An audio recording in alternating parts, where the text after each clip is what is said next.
Hi, everybody. I'm really excited to be here. I'm really honored to be speaking with you today, especially because I'm a relative newcomer to this space of sort of data science and scientific computing. I'm a social scientist and ethnographer, and I spent my dissertation and master's thesis work studying Wikipedia and community dynamics and issues with that. I'm now at the Berkeley Institute for Data Science. I joined in January, where I'm studying how computation is changing the way that we produce knowledge. And so one of the things that the more I've been in this sort of new world, the more I'm realizing that there's so many parallels between the kinds of things that I was observing and seeing in Wikipedia and the kind of things that I see in this space as well. And so my hope for this talk is that something that I mentioned sort of resonates with something that you've experienced in sort of your sort of work or the projects that you're a part of or maybe are a maintainer of, and that you sort of also might be interested in coming to talk with me about how sort of issues around community sustainability are playing out. So just as I want to give some resources and references just to sort of begin, because if not, I'm going to sort of forget these. Also, these slides are, as I said before, up on GitHub as well, so you can get that. The Wikipedia research portal, there's a whole bunch of research that takes place in and around Wikipedia. I looked through my citation manager, and I had about 400 papers in my database of Wikipedia research. There's a whole lot. There's a newsletter, a mailing list, data and code resources, ongoing research projects, and more that you can get information on. And also there's an evaluation portal that the Wikimedia Foundation runs for a lot of initiatives that they do. So if you're interested in how, maybe even learning some things about how they evaluate measures of success in their initiatives, you might want to take a look at that sort of stuff as well.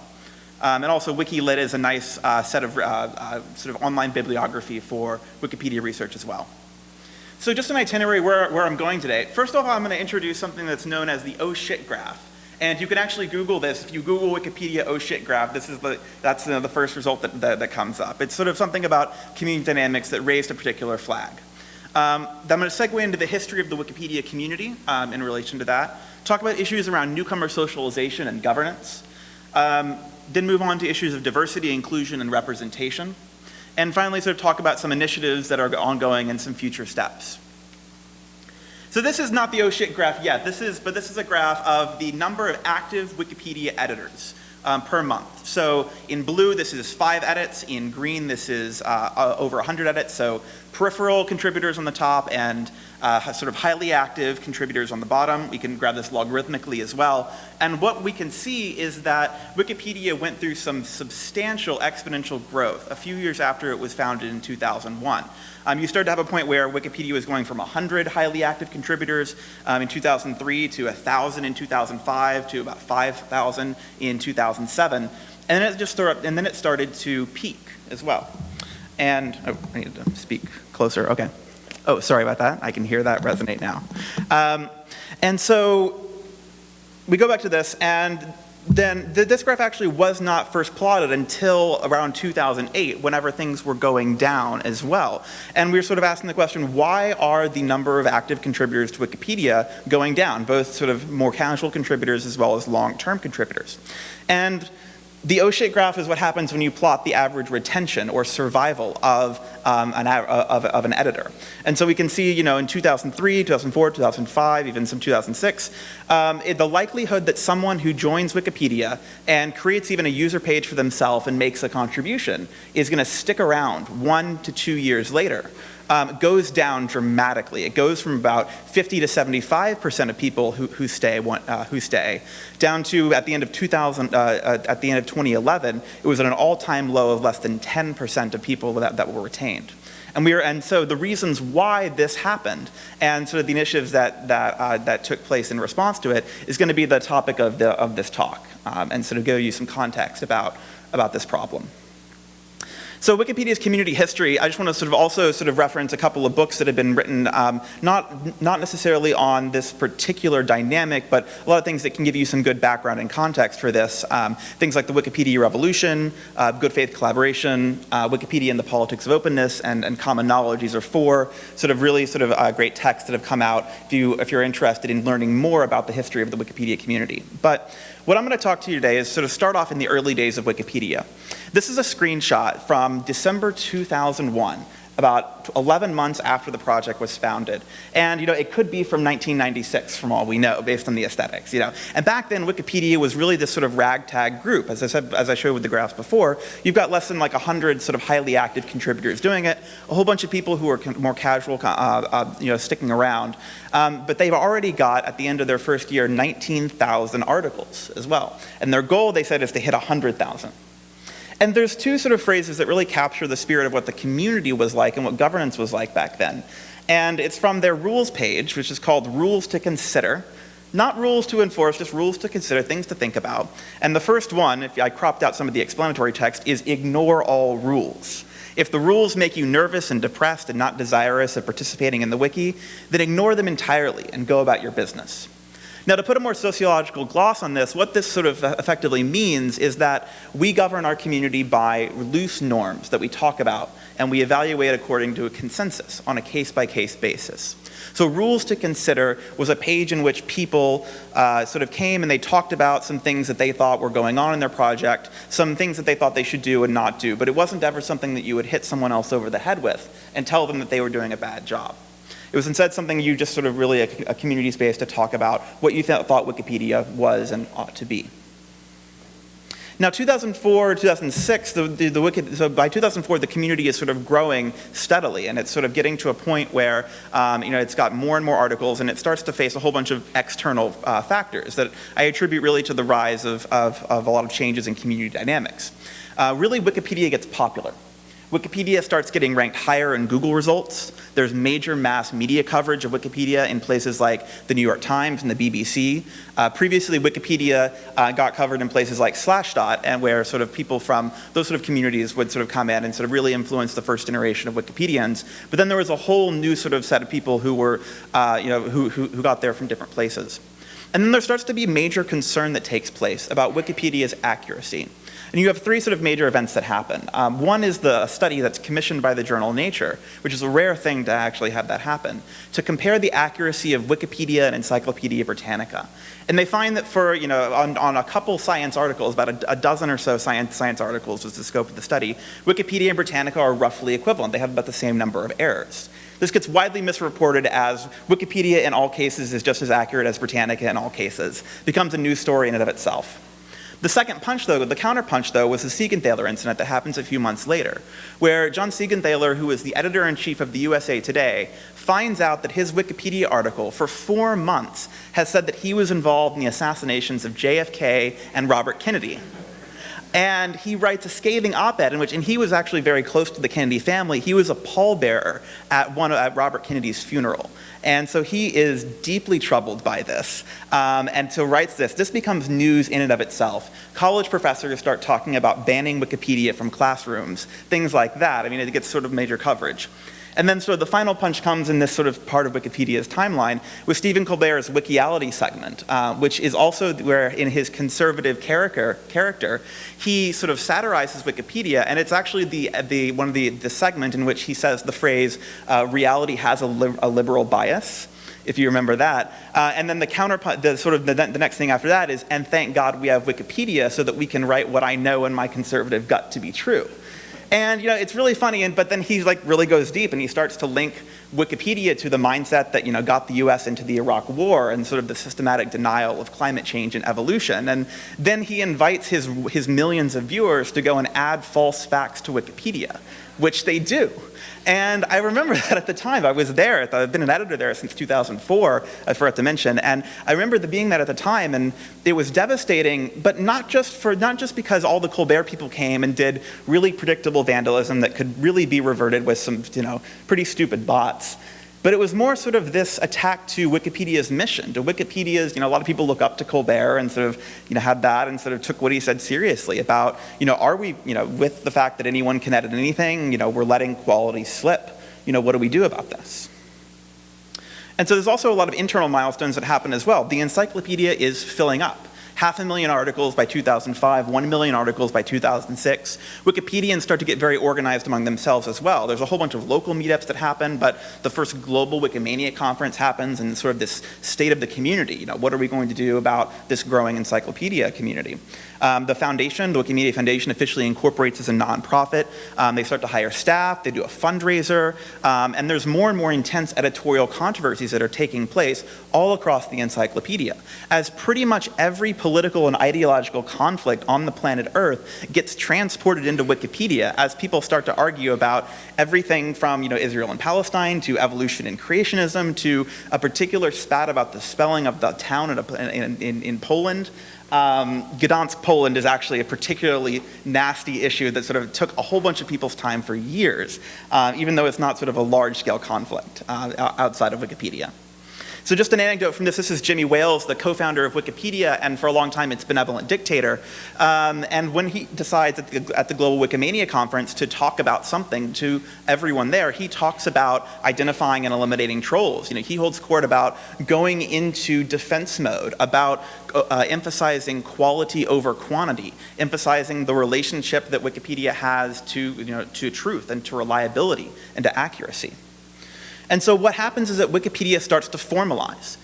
They do this in 3 particular ways that are all linked to each other. First, there's increased rules, policies, and bureaucracy, and this plays out especially for biographies of living people, where you are able to sort of then have a very standardized and quick set of things in which you're able to tell people that they're not allowed to edit a particular article.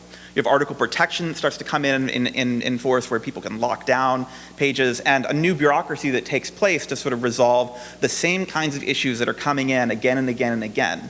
And to also ban a lot of the vandals and a lot of the spammers and a lot of the people who are now editing Wikipedia in bad faith because of its extreme popularity and its sort of the great link value that it has as well. So with increased rules, policies, and bureaucracy comes the ability to automate and standardize a lot of these processes. And so what happened as well is a lot of tools came in, fully automated bots and also semi-automated like browser extensions and things like this that were used for doing a lot of that quality control work and community management work. And I want to emphasize that these were really important tools that had to be basically developed to keep Wikipedia at a level of quality that it now has. This also then became combined with a new attitude towards newcomers, which is sort of the downside of this sort of phase of Wikipedia's history. There was a perception among veteran Wikipedians that newcomers were basically not as good as they used to be.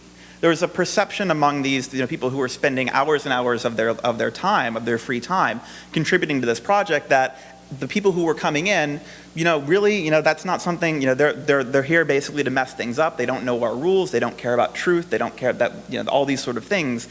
And so we need to take action against them. And so a lot of these policies and guidelines and sort of things that start to develop, really have the effect of gatekeeping Wikipedia. This is the list of policies in Wikipedia, and actually I'm going to zoom out. I put these on my giant 4K monitor and rotated them. This is the list of policies, just the list with a 1-sentence description of each of them. List of policies, list of guidelines in the middle, and the distinction between policies and guidelines is really important if you're a Wikipedian. It would take more than the length of this talk to fully explain the nuances. And then this is the text of just one policy as well on the right. The amount that you need to know to become an average Wikipedian editor that doesn't get their contributions reverted, or whenever someone decides to take issue with them, goes from scanning over the rules to consider in 2001 to a textbook that you need to be taught by an expert that's even really difficult for you to read yourself in 2008. There's also, as I said before, these automated tools. This is one called Huggle that is really a brilliant piece of technology. And it basically gives you in a queue, edits, and it gives you a diff before and after, and you say, is it good, is it bad, or I don't know. And if you say it's bad, it has its own algorithmic sort of process for going through and automatically determining what level of severity it is, and to automatically send a pre-written templated message to the person telling them not to do that in what it determines to be the appropriate tone and voice. So when we talked to Wikipedians and we sort of gave these statistics back and we said, look, survival is at an all-time low, it's dropping and contributors are dropping. One of the things that we got in response was, well, isn't this kind of a good thing? Most of the people who I see, most of the people who I interact with these tools are kind of the worst of the worst. And, do I really want people to survive if all they're doing is adding the word poop 5,000 times to the article on, evolution or something like that. So, basically aren't today's newcomers just worse than they were back in the good old days? And so we did some research about this. We had a project a very large project that involved both academic researchers and Wikipedians to manually hand code and classify the contributions of newcomers from 2003 to 2011 using Wikipedia's established 2011 policies. And we had actually really good inter-rater reliability among sort of our reviewers for that. And we found there was actually not really a significant measurable difference from 2004 to 2011 in the average level of quality. The average has not changed, the average hasn't changed, but there's simply so many more people that there's so many more people that you have to deal with, and that's where one of these perceptions comes from. Another perception, though, comes from also the fact that a lot of the tools that are built in Wikipedia are built to support work show you the worst of the worst, and they ask you to do something about it. They don't show you the best of the best. They don't even show you the mid-level people who maybe need some help. So just some research on that to show you. There's some work that was done by my collaborators and I about the proportion of good faith newcomers who were reverted.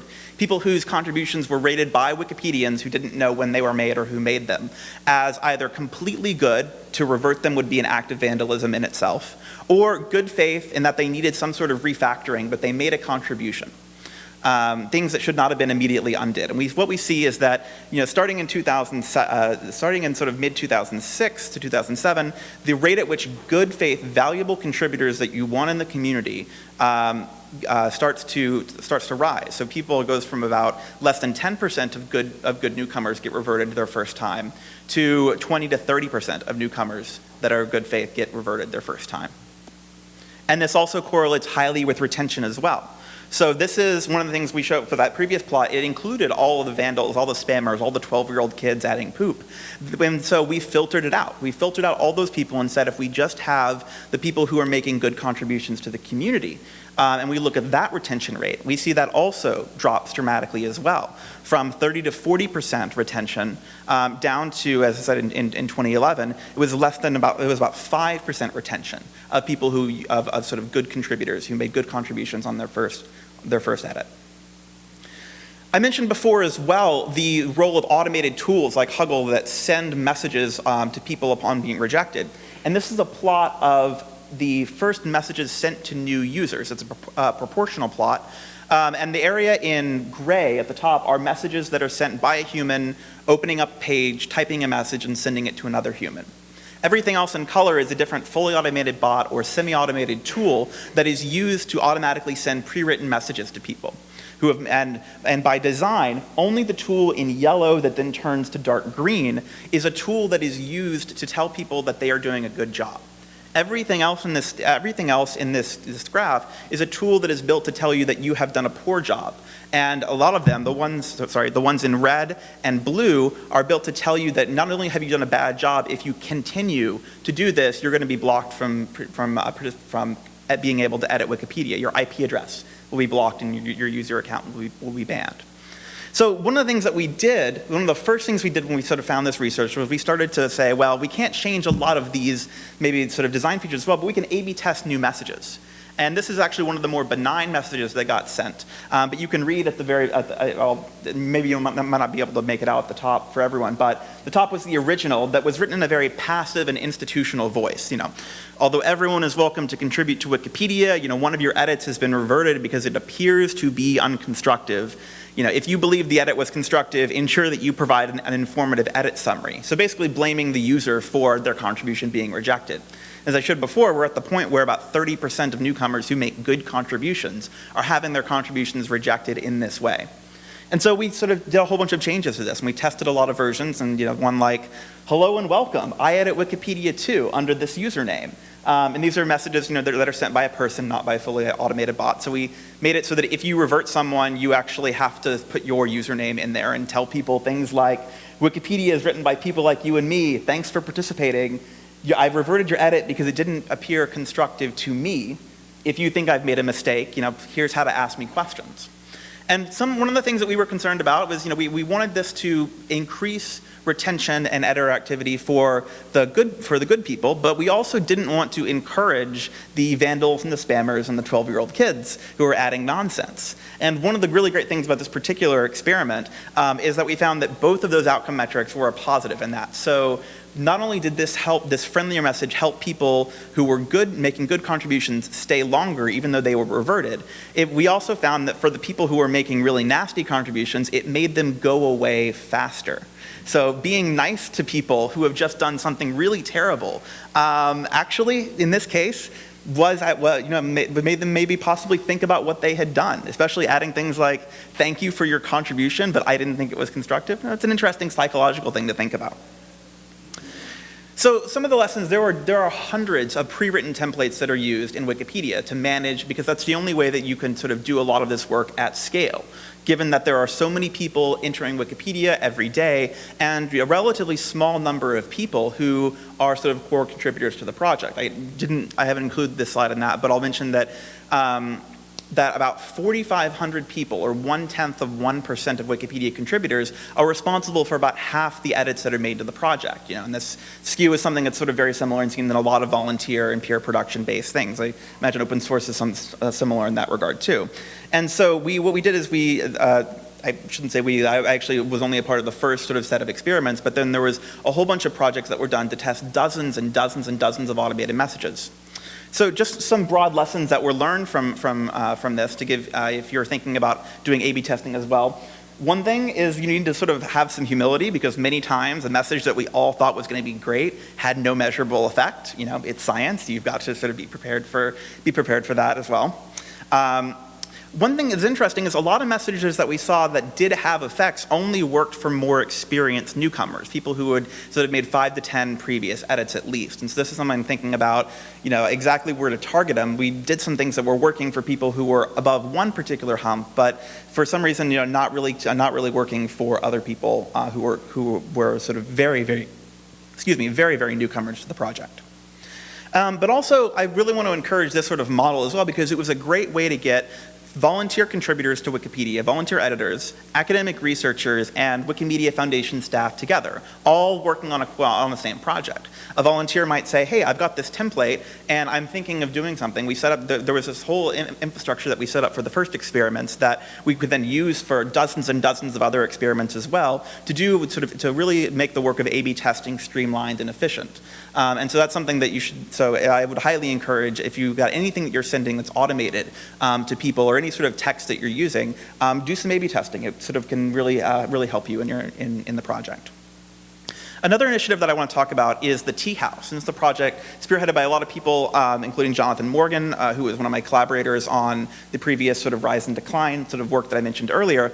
And the Tea House was built to be a very different kind of place in Wikipedia, where it involved recruiting a whole bunch of veteran Wikipedians who would serve as hosts and would dedicate time to go to this particular space, and then having a place where newcomers could come in and, with a very different user experience, with something that you didn't even have to know wiki markup to be able to do, you could click a button, have a window pop up, type a question in, and someone would be able to give you an answer very quickly. So it took a lot of work to sort of set this up over a number of years, but a lot of the results and the outcome metrics for this has been very positive about it providing a very nice space for newcomers to be able to ask questions whenever they get tripped up. Because not everything can be found in a manual, and we found that Wikipedia's existing help manuals really weren't well targeted for the questions that newcomers were having.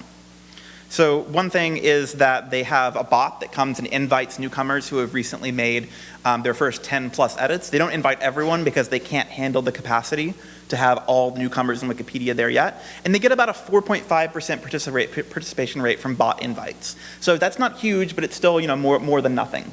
And that's about actually the level that they can sustain with the current number of hosts that they have. They did some controlled experiments as well. This one was done in 2015, where they had newcomers who they had a sort of population of newcomers who made at least 10 edits in their first 24 hours, or at least 20 edits in their first 4 days. They either didn't give them an invite, and then they had some people who they gave an invite to, but they didn't choose to participate. And then they had a bucket of people who they invited and they did participate. And you can see that there's also, these are sort of some of the descriptive statistics. I'm also told that there's some more rigorous sort of survival analysis that has also confirmed that these are statistically significant results as well. But we can see like even things like the number of recently, editors that are active 1 month after this goes out, goes from, 9% of people who don't get the message, 11% for people who do get the message. I don't think those two are statistically significant from each other. But then 33% of people who participate in the Tea House are people who stay in Wikipedia as well. So changing that metric from the sort of 10% that we've seen throughout the literature to 33%, that's a big deal. So also they make more edits. They make more edits as well, about twice as much of the people who get the invite.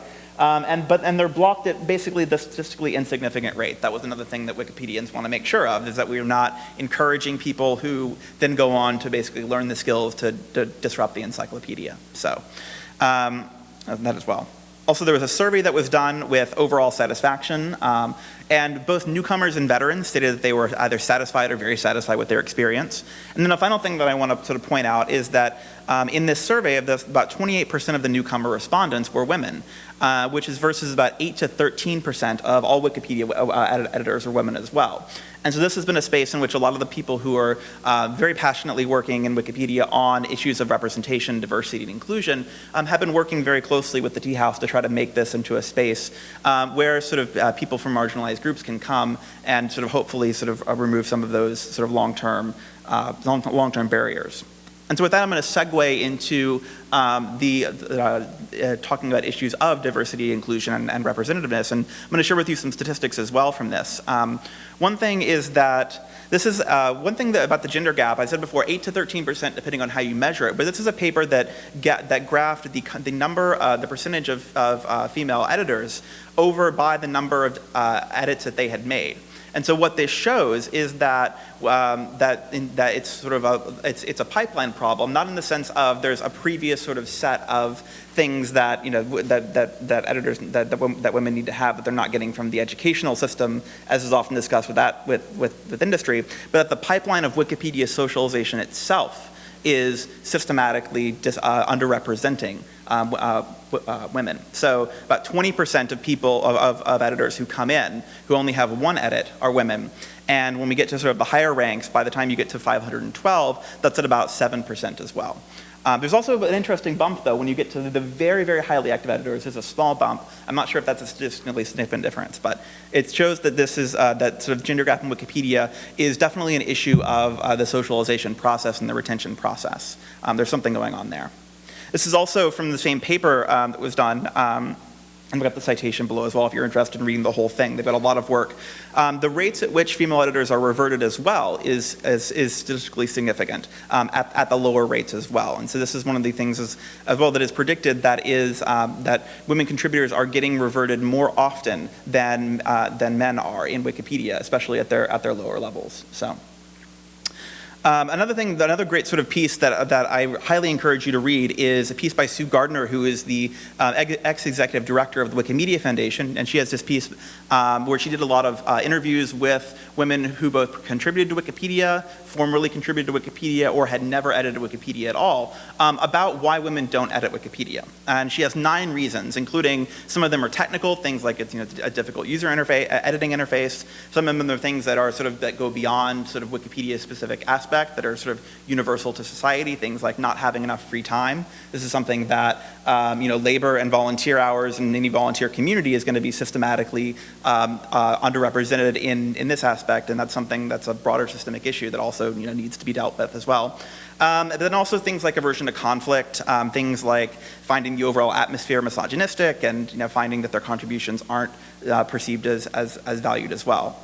There's also a whole bunch of research as well on measuring the representation of various topics in Wikipedia, and even the rates at which articles about biographies about women get deleted at higher rates than biographies about men as well. So that's another thing that this is focused on, and I have some links to a lot of those research as well.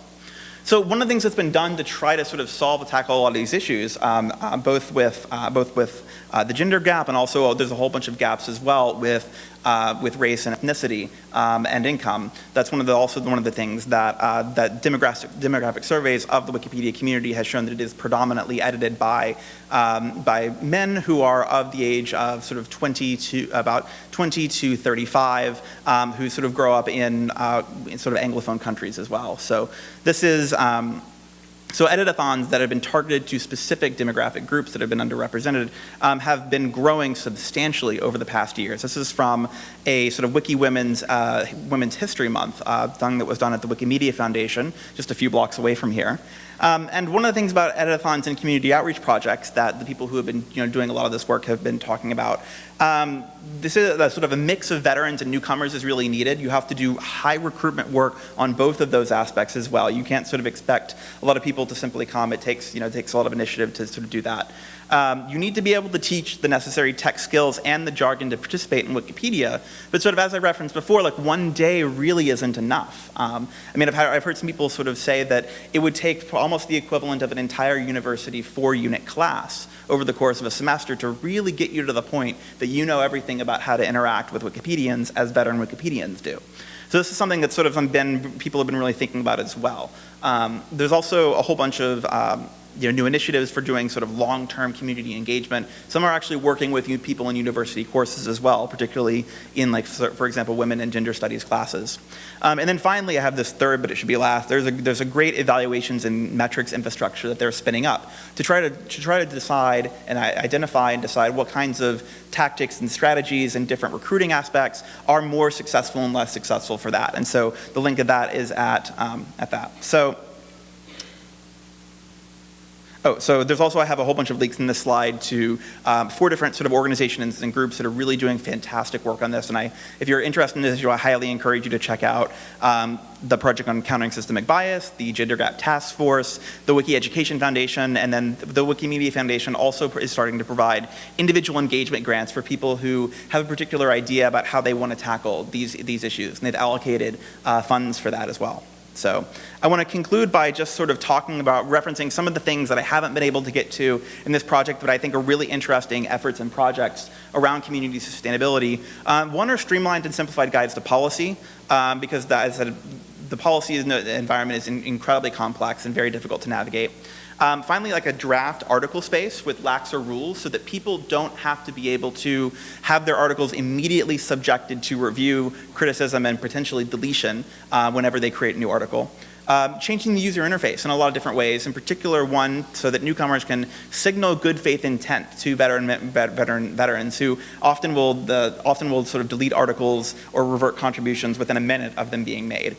And there's also some semi-automated tools. There's one that goes beyond quality control. As I mentioned before, the quality control tools show you the worst of the worst. And there's a tool called Snuggle that was built by my collaborator Aaron Hafeker that is a play on the Huggle tool that I showed you earlier, that it shows you sort of people who are really in need of help. And it's built to connect mentors and mentees. There's also a whole bunch of user interface sort of things about how newcomers can take on more low-risk tasks, like article feedback, but trying to do that in a way that is sort of metricized and actually does make it work and doesn't increase the amount of work for people. A really interesting project also by Aaron Hafeker about sort of co-created machine learning projects, getting community members involved in developing the algorithmic systems that gatekeep Wikipedia and sort of police for spam and vandalism, because a lot of those also have some issues with them as well. And also I want to mention sort of long-term qualitative studies of contributors, especially those in marginalized groups, is taking place. There's a number of academics who are researching this right now, and if you're interested in that, I can definitely connect you with that. So with that, I think my time is up, and I'm open for questions, and thank you very much for listening.